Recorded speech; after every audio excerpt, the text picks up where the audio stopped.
تمام مضامین کے لیے کہ اس کے ذریعے سے قرآن کریم کے مطالب کھلتے ہیں۔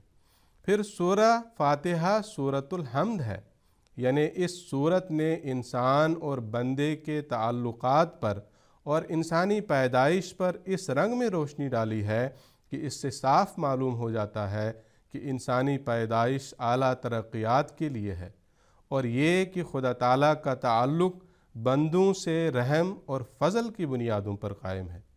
پھر حضور فرماتے ہیں پھر وہ الصلاۃ ہے، یعنی کامل دعا اس میں سکھائی گئی ہے جس کی مثال اور کہیں نہیں ملتی، اور وہ ام الکتاب ہے، اس میں وہ تمام علوم جن کے ذریعے سے دوسروں کو خطاب کیا جاتا ہے بیان کر دیے گئے ہیں، اور یہ بھی کہ وہ کتاب کریم یعنی قرآن مجید کے لیے بمنزلہ ماں کے ہے، یعنی قرآن کریم کے نزول کا موجب وہ دعائیں ہیں جو سورہ فاتحہ میں بیان ہوئی ہیں، اور جو درد مند دلوں سے اٹھ کر عرش عظیم سے قرآن کریم کو لائی ہیں، اور وہ ام القرآن ہے۔ پھر حضور فرماتے ہیں اس میں وہ تمام علوم جو انسان کی ذات سے تعلق رکھتے ہیں بیان کر دیے گئے ہیں، اور وہ السبع المثانی ہے، یعنی گو صرف 7 آیتیں اس میں ہیں، لیکن ہر ضرورت ان سے پوری ہو جاتی ہے۔ روحانیت کا کوئی سوال ہو، کسی نہ کسی آیت سے اس پر روشنی پائی جائے گی۔ گویا علمی سوالوں کے حل کرتے وقت بارہا حوالہ کے طور پر اس کی 7 آیتیں دہرائی جائیں گی، اور اس لیے بھی وہ مثانی ہے کہ نماز کی ہر رکعت میں اسے پڑھا جاتا ہے۔ مثانی کے معنی ہوتے ہیں بار بار دہرانے کے، تو اسی پر روشنی ڈالی حضور نے کہ یہ وہ مثانی ہے کہ نماز کی ہر رکعت میں اسے پڑھا جاتا ہے، یعنی بار بار دہرایا جاتا ہے اس کو۔ پھر حضور فرماتے ہیں وہ قرآن عظیم بھی ہے، یعنی باوجود ام الکتاب اور ام القرآن کہلانے کے وہ قرآن کریم کا حصہ بھی ہے، اور اس سے الگ نہیں، جیسا کہ بعض لوگوں نے غلطی سے سمجھ لیا ہے۔ بعض لوگ سمجھتے ہیں کہ قرآن کا حصہ نہیں ہے، قرآن کا حصہ سورہ بقرہ سے شروع ہوتا ہے، لیکن حضور نے اس امر پر یہاں روشنی ڈالی کہ ایسا نہیں ہے، یہ قرآن کا حصہ ہے، اور اس کو قرآن عظیم بھی کہا گیا ہے، اس وجہ سے یہ قرآن کا حصہ ہے اور اس سے الگ نہیں، جیسا کہ بعض لوگوں نے غلطی سے سمجھ لیا ہے۔ قرآن عظیم سورہ فاتحہ کو انہی معنوں سے کہا گیا ہے جس طرح ہم کسی سے کہتے ہیں قرآن سناؤ، اور مراد اس سے ایک سورت یا ایک رکوع ہوتا ہے۔ پھر حضور فرماتے ہیں سورہ فاتحہ شفا ہے کہ اس میں تمام ان وساوس کا رد ہے جو انسان کے دل میں دین کے بارے میں پیدا ہوتے ہیں، یعنی شفا ان معنوں میں بھی ہے، بے شک ظاہری شفا بھی اس کے ذریعے حاصل ہوتی ہے جیسے پیچھے بھی گزرا، لیکن ایک اہم وجہ حضور نے سورۃ الشفا اس کا نام رکھے جانے کی یہ بیان فرمائی کہ روحانی طور پر جو دل میں وساوس پیدا ہو جاتے ہیں ان کا بھی رد کرتی ہے، ان کو بھی دور کرتی ہے سورہ فاتحہ۔ اور پھر فرمایا اور وہ رقیہ ہے کہ علاوہ دم کے طور پر استعمال ہونے کے اس کی تلاوت شیطان اور اس کی ذریت کے حملوں سے انسان کو بچاتی ہے، اور دل میں ایسی قوت پیدا کرتی ہے کہ شیطان کے حملے بے ضرر ہو جاتے ہیں، اور وہ کنزن بھی ہے کہ علوم و فنون کے اس میں دریا بہتے ہیں، یعنی کنزن مطلب یہ خزانہ ہے جیسے کہ پیچھے ذکر ہوا، تو حضور نے فرمایا وہ کنزن بھی ہے کہ علوم و فنون کے اس میں دریا بہتے ہیں۔ اردو میں دریا کوزے میں بند کرنے کا ایک محاورہ ہے، اس کا صحیح مفہوم شاید سورہ فاتحہ کے سوا اور کسی چیز سے ادا نہیں ہو سکتا، یعنی گویا سارے قرآن کریم کا جیسے کہ بھی ذکر بھی آیا پیچھے، سارے قرآن کریم کا خلاصہ سورہ فاتحہ میں بیان کیا گیا ہے، اور اس طرح سے کوزے کو دریا میں بند کر دیا گیا۔ حضور فرماتے ہیں جو حضور نے دریا کو کوزے میں بند کرنے کا محاورہ کا ذکر کرتے ہوئے فرمایا، اس کا صحیح مفہوم شاید سورہ فاتحہ کے سوا اور کسی چیز سے ادا نہیں ہو سکتا، بلکہ اس سورت کے بارے میں تو ہم کہہ سکتے ہیں کہ سمندر کوزہ میں بند کر دیا گیا، نہ صرف دریا بلکہ سمندر کو کوزے میں بند کیا گیا۔ حضور پھر آگے فرماتے ہیں غرض اسماء کے گنانے سے میرا منشا پڑھنے والے کے ذہن کو ان وسیع مطالب کی طرف توجہ دلانا تھا جو رسول کریم صلی اللہ علیہ وسلم نے مختلف ناموں کے ذریعے سے اس صورت کے بیان فرمائے ہیں، ورنہ حقیقت سے خالی نام کسی صورت کے 9 چھوڑ 100 بھی ہوں تو ان سے کوئی مقصد پورا نہیں ہوتا، اور رسول کریم صلی اللہ علیہ وسلم ایسا بے فائدہ فعل ہرگز نہیں کر سکتے تھے۔ پس سوچنے والوں کے لیے ان ناموں میں ایک اعلیٰ روشنی اور کامل ہدایت ہے۔ سورہ فاتحہ کے فضائل کے مضمون کے تسلسل میں آگے حضور فرماتے ہیں، اس سورت کے بہت سے فضائل حدیثوں میں بھی بیان ہوئے ہیں، جن میں سے بعض کی طرف تو میں اس کے ناموں میں اشارہ کر چکا ہوں، اور بعض جو زیادہ تفصیل سے بیان ہوئے ہیں ان کا ذکر اب کرتا ہوں۔ نسائی نے ابی بن کعب سے روایت کی ہے، قال رسول اللہ صلی اللہ علیہ وسلم ما انزل اللہ فی التوراۃ ولا فی الانجیل مثل ام القرآن وہی السبع المثانی وہی مقسومۃ بینی و بین عبدی ولعبدی ما سأل۔ کتاب الافتتاح فضل فاتحۃ الکتاب، یعنی رسول کریم صلی اللہ علیہ وسلم نے فرمایا، اللہ تعالیٰ نے نہ تورات میں نہ انجیل میں کوئی ایسی صورت اتاری ہے جیسے کہ ام القرآن یعنی سورہ فاتحہ ہے، اور اس کا ایک نام السبع المثانی بھی ہے، اور اللہ تعالیٰ نے اس کے بارے میں مجھے فرمایا ہے وہ میرے اور میرے بندے کے درمیان بحصہ مساوی بانٹ دی گئی ہے، اور اس کے ذریعے سے میرے بندے جو مجھ سے دعا کریں گے وہ ضرور قبول کی جائے گی۔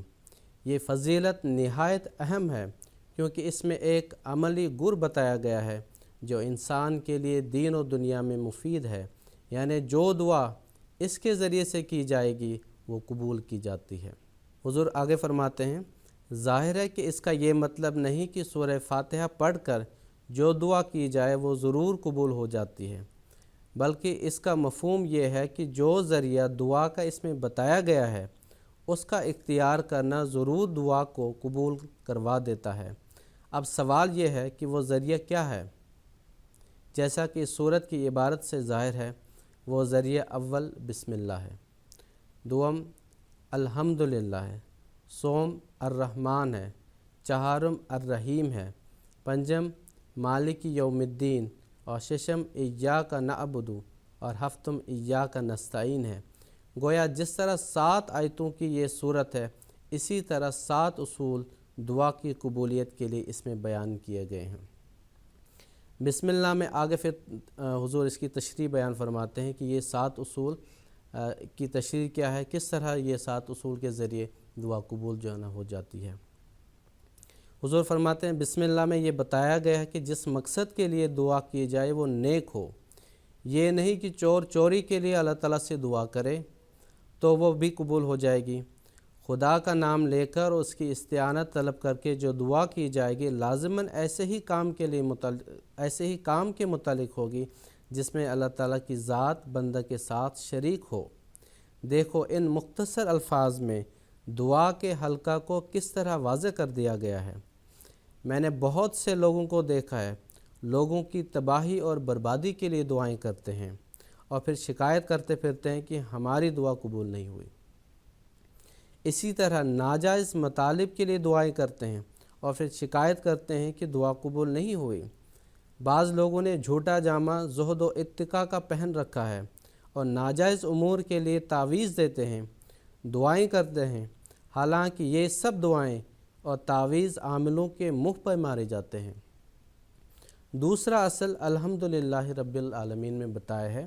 حضور اس اصل کی تشریح فرماتے ہیں، یعنی دعا ایسی ہو کہ اس کے نتیجہ میں خدا تعالیٰ کے دوسرے بندوں کا بلکہ سب دنیا کا فائدہ ہو، یعنی ایسی دعا ہو صرف اپنا ہی خیال نہ رکھا جائے بلکہ سب لوگوں کا، دنیا کے تمام لوگوں کا فائدہ اس میں سوچا جائے، یا کم سے کم ان کا نقصان نہ ہو، اور اس کے قبول کرنے سے اللہ تعالیٰ کی حمد ثابت ہوتی ہو اور اس پر کسی قسم کا الزام نہ آتا ہو۔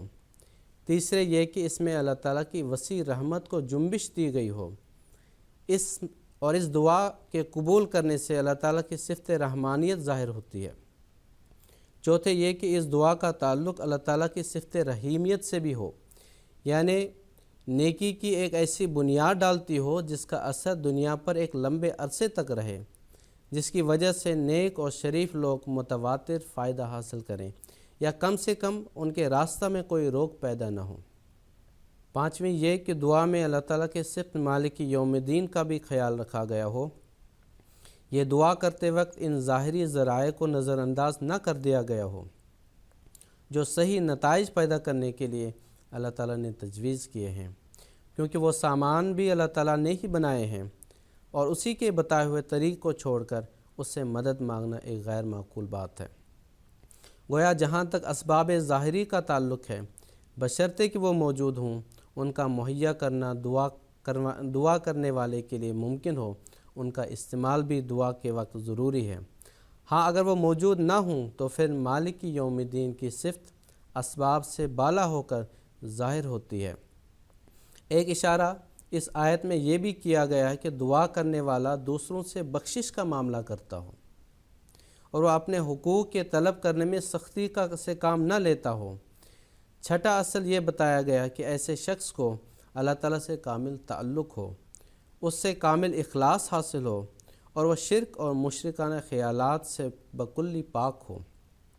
اور ساتویں بات یہ بتائی گئی ہے کہ وہ خدا کا ہی ہو چکا ہو اور اس کا کامل توکل اسے حاصل ہو اور غیر اللہ سے اس کی نظر بالکل ہٹ جائے اور اس مقام پر پہنچ جائے، خواہ کچھ ہو جائے اور کوئی بھی تکلیف ہو، مانگوں گا تو خدا تعالیٰ سے ہی مانگوں گا۔ حضور فرماتے ہیں کہ یہ 7 امور ہیں جب انسان ان پر قائم ہو جاتے ہیں تو ولی عبدی ما سأل، یعنی جو میرا بندہ مجھ سے پوچھے گا سورہ فاتحہ کو کے دعا کر کے تو میں اس کو دوں گا کا مصداق ہو جاتا ہے۔ اور حق بات یہ ہے کہ اس قسم کی دعا کا کامل نمونہ رسول کریم صلی اللہ علیہ وسلم یا آپ کے کامل اتباع نے ہی دکھایا ہے، اور انہی کے ذریعے سے دعاؤں کی قبولیت کے ایسے نشان دنیا نے دیکھے ہیں جن سے اندھوں کو آنکھیں، بہروں کو کان اور گونگوں کو زبان عطا ہوئی، مگر اتباع رسول کا مقام بھی کسی کے لیے بند نہیں، جو چاہے اس مقام کو حاصل کرنے کے لیے کوشش کر سکتا ہے اور اس مقام کو حاصل کر سکتا ہے۔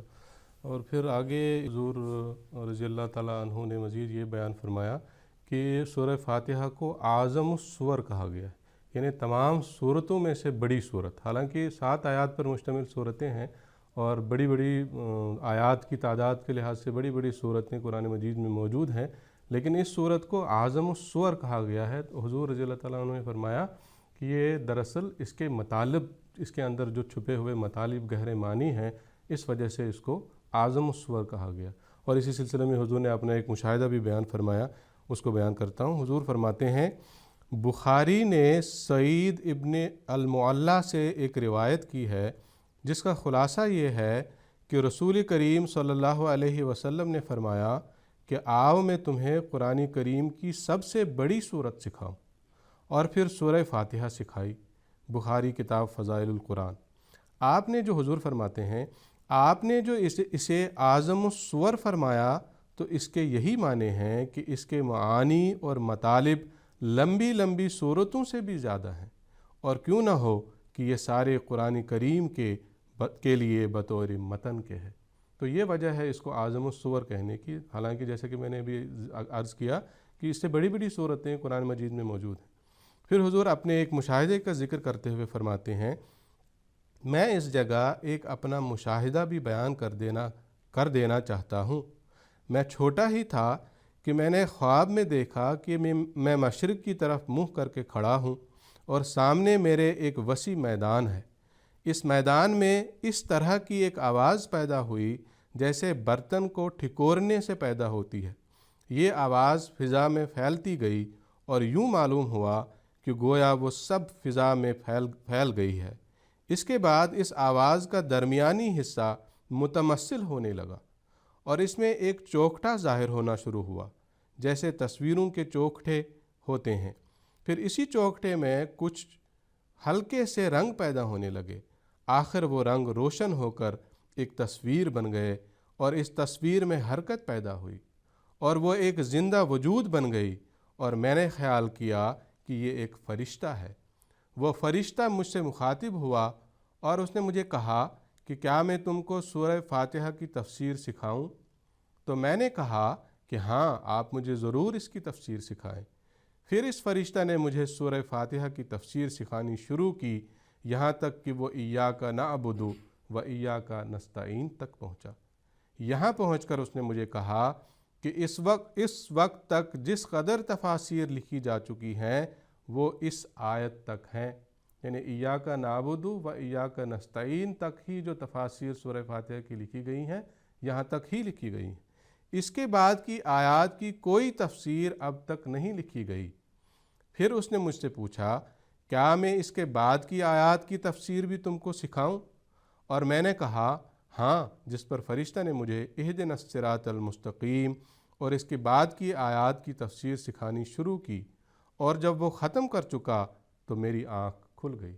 تو اس طرح سے حضور کو پوری سورہ فاتحہ کی تفسیر سکھائی گئی۔ لیکن اس کے بعد کیا ہوا؟ حضور فرماتے ہیں اور جب میری آنکھ کھلی تو میں نے دیکھا کہ اس تفسیر کی ایک دو باتیں مجھے یاد تھیں، لیکن بعد میں سو گیا اور جب اٹھا تو تفسیر کا کوئی بھی حصہ یاد نہ تھا۔